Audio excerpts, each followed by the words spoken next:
Well, hello there.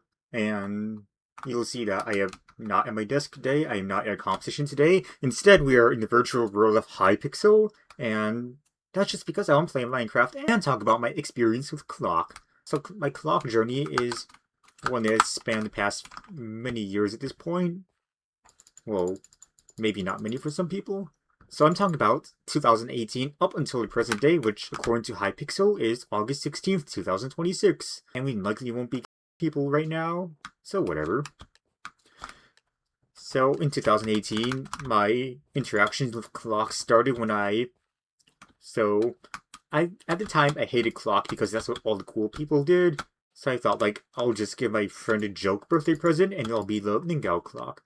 So I give him the clock, and then whenever I would be at his house, the next few times after that, I would actually sell the clock because it turns out I just wanted to do some solves on it. Now I would not get myself a clock for over a year, so I'm just gonna fast forward to my birthday, 2019, when I finally get the clock. So I turn 16, I get my own Ningao. So this is even before we have G, and I was really hooked. Like as soon as I got it, I wanted. Is it Steve?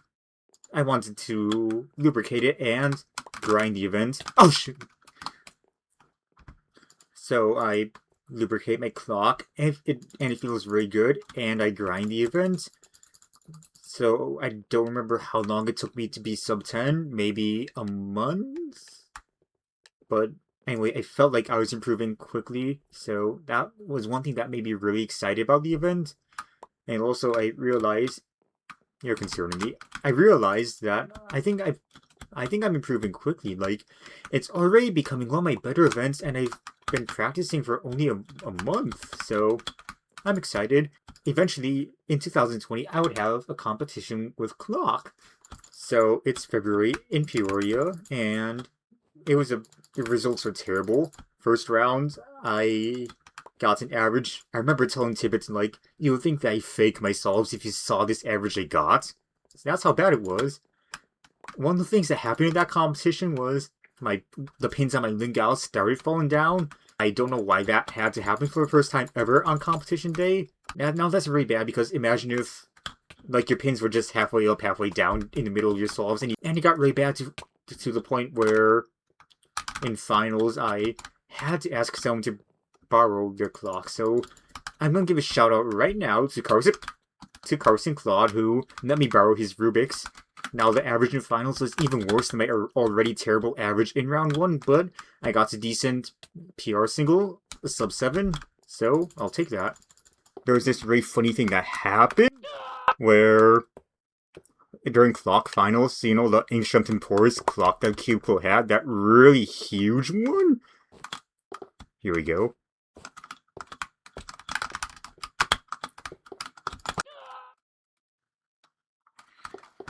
So someone, I don't remember who, had the clock, and during clock finals, it was stuck in the cube cover, and what you're about to see on screen is the amount of effort it took to take it out of the cube cover.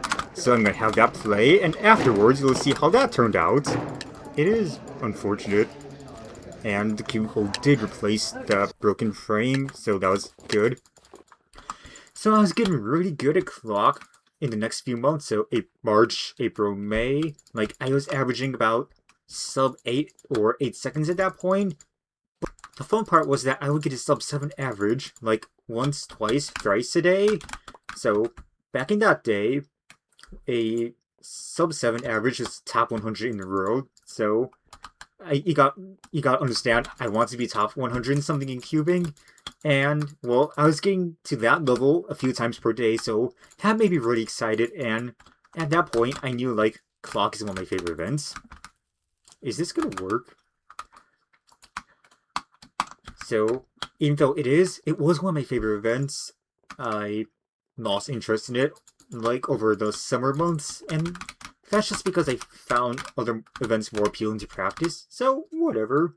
So the last thing I have for 2020 is that I got the Chi for Christmas, which is definitely one of the biggest, like, Cuban Christmas presents I ever got, just because the Qi is so much better than the Ningao. It's not slow, it's very tactile, and the pins are not gonna fall! So, that was, like, the most exciting thing that really could happen for Clock. You gotta understand that Qi was monumental for all of Why You Follow Me, for all of you all who might have only ever saw Clock when Qi was the option. Now you know! So it wouldn't be until around summer 2021, if I remember correctly, that I would get back into the Clock event. And I remember, like, I was on a road trip to Virginia, and I did a lot of Clock on that road trip. I think I got a mid-5 average, which is really good for me at the time. Well, it was not stack matted, but still really exciting. Again, gonna fast forward, so now it's Halloween, and I get my first competition back from quarantine, so I went over a year without competition from February 2020 up until October 2021. And at that competition, round 1, I remember the time I got was not that exciting. Well, it was obviously PR because I had that much time to improve in the event, but still for what I averaged was not good. Now, finals is another story, because I got my first ever podium in competition in Clock with us.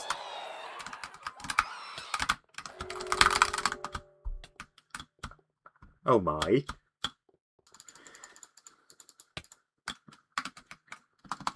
So I got really energized from the fact that I got my first podium. I'm going to put that up on the screen, by the way. And so for the rest of the year, I would practice Clock, because now my new main event just got even more exciting. I could have podium potential. I could get more podiums.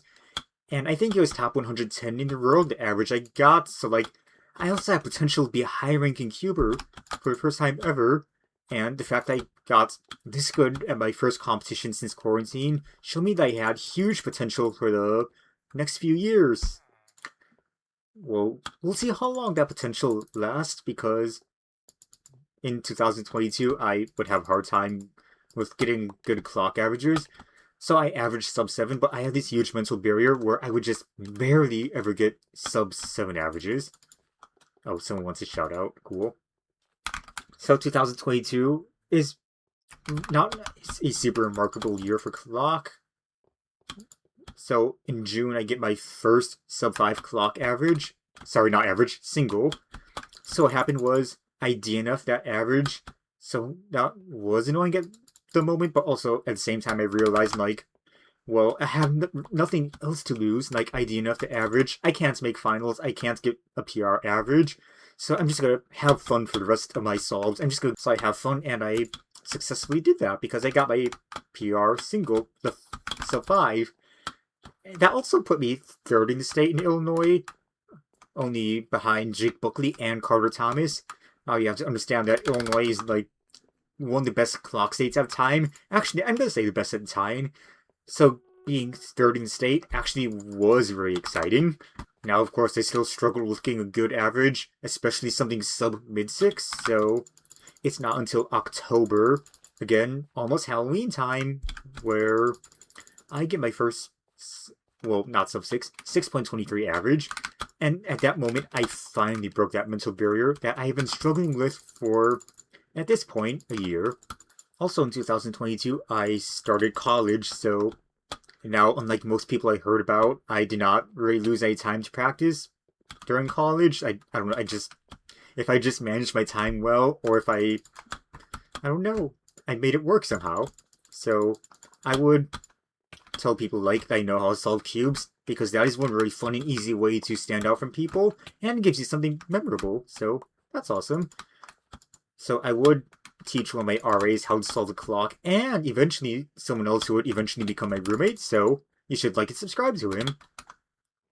Now I'm going to fast forward to 2023, where I got some pretty good stuff happening, unlike 2022, where it was mental barrier upon mental barrier. So 2023 happens, and earlier in the year, like February, I believe, I get my first sub 6 average. Like, wait, I just got my 623, and I'm already getting sub 6, and not only that, but, like, it's a 564. I really broke my average, so now that was an exciting start to the year, my first ever Clock round of that year. 564 average. Might have been, like, third in the state at the time. Now again, Illinois, best clock state at times, so that actually did kind of mean something. So now, it's June 2023. I organized my first ever competition, so I compete first round. I get one of the easiest scramble sets ever, and I get my 517 average and 408 single, and so that was really good for me, and I was really excited about that average. And the cool part was, like, I got second in Illinois, so that only behind Carter Thomas.